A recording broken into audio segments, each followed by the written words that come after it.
I'm here to talk about success. The first rule of success is to have a vision. You see, if you don't have a vision of where you go, and if you don't have a goal where you go, you drift around and you never end up anywhere. I mean, as you know, I was born in 1947 in Austria after the Second World War. So I was very fortunate that I stumbled on my vision. And I didn't really like Austria when I grew up. I couldn't wait to get out of there. I couldn't see myself becoming a farmer or a worker in a factory or anything like that, even though my parents wanted me to stay there and have a normal life.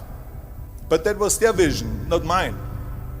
My vision was totally different. I felt that I was born for something special, for something unique, for something big. Then one day I went to school. I remember I was 11 years old, and they showed a documentary about America. And there they showed in this documentary the huge skyscrapers, the high-rises, the huge bridges, the 6-lane freeways, and all of this stuff. And I said to myself, that's where I want to be. I don't want to be around here with these little farmhouses and these little buildings. I want to be in America. And one day after school, I walked by a store in Graz. So I went inside and I looked around and I looked at this stuff and I saw a magazine. I saw a bodybuilding magazine that had Reg Park on the cover. Reg Park was then a 3-time Mr. Universe. And I saw him on the big screen as Hercules. I read that and I said to myself, wow, this is the blueprint for my life. This is exactly what I want to do.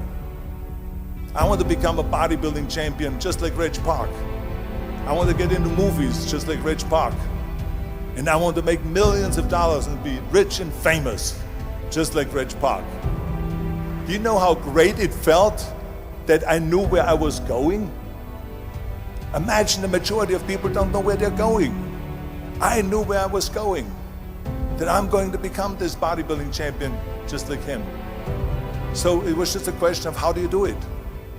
I was so relieved, because when you have a goal, when you have a vision, everything becomes easy.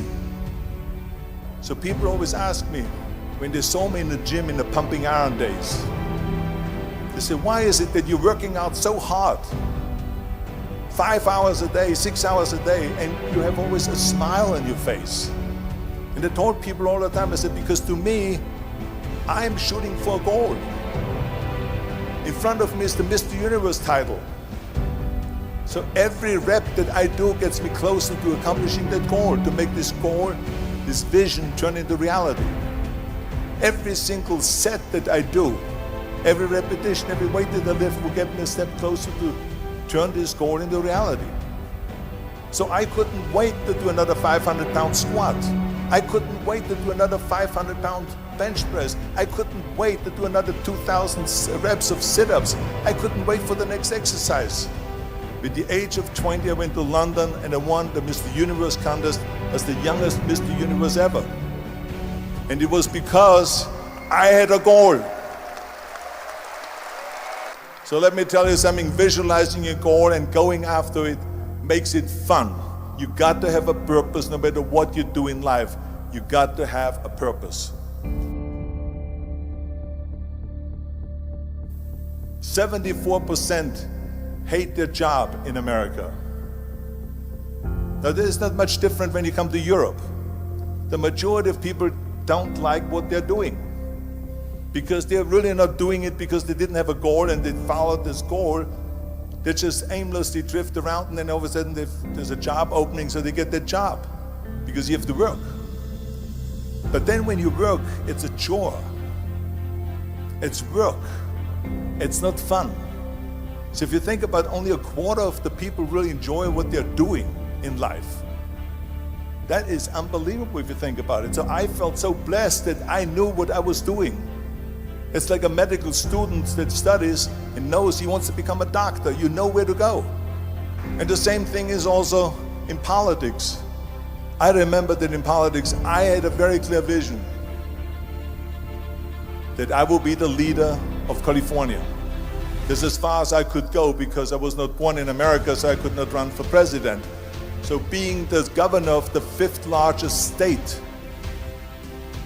I should say the largest state, the fifth largest economy in the world, was for me really the ultimate title, the ultimate accomplishment in politics. So even though people came up to me and says, why don't you go and run for something smaller, you're never gonna make it. I ran for governor, and then 2 months later I became governor of the state of California. Again, because I had a very clear vision what I'm gonna do with California. So that's rule number one, have a vision. Rule number two is, don't listen to the naysayers. Don't listen to the naysayers.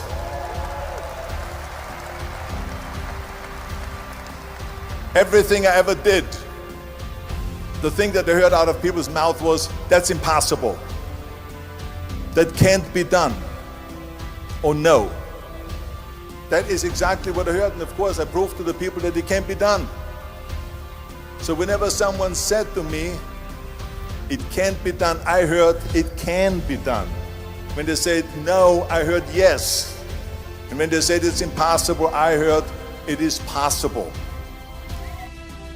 I'm a strong believer of what Nelson Mandela said, that everything is always impossible until someone does it. Well, I'm going to be the one, I said to myself, I'm going to do it and I'm going to show it to them. Maybe it has never been done before. That's perfectly fine with me. But I'm going to do it. And I did not listen to the naysayers. It's all about the hard work that you put in. I said to myself, in bodybuilding I worked out 5-6 hours a day. I'm going to do the same thing now for acting. And of course I went to college to study English. I studied the accent removal, acting classes, and all of this stuff, all day long. I worked and I worked and I worked. And within a short period of time, I made one movie called Hercules in New York, which of course went right into the toilet. But it didn't discourage me. I still had the same vision. And then all of a sudden I did Streets of San Francisco. I did Stay Hungry and Pumping Iron and The Villain. And then all of a sudden I was asked by Dino De Laurentiis and by Universal Studio to star in Conan the Barbarian. And after I did Conan the Barbarian, the director at the press conference said to the press, the director was John Milius, he said to the press, if we wouldn't have had Arnold, we would have had to build one. So think about that. The very body that they said can never be sold because the time is wrong. A few years later, I'm doing Conan the Barbarian, and it was the #1 hit at the box office when it came out in the summer of '82. Think about that. And the director says, if we wouldn't have had his body, we would have had to build one. So all of a sudden, my body became an asset, not a liability. And the same thing was with Terminator. After we were finished filming Terminator, Jim Cameron said to the press, if Arnold wouldn't have had that accent and talked like a machine, I think the movie wouldn't have worked. So think about that. The body and the accent that they attacked was an asset.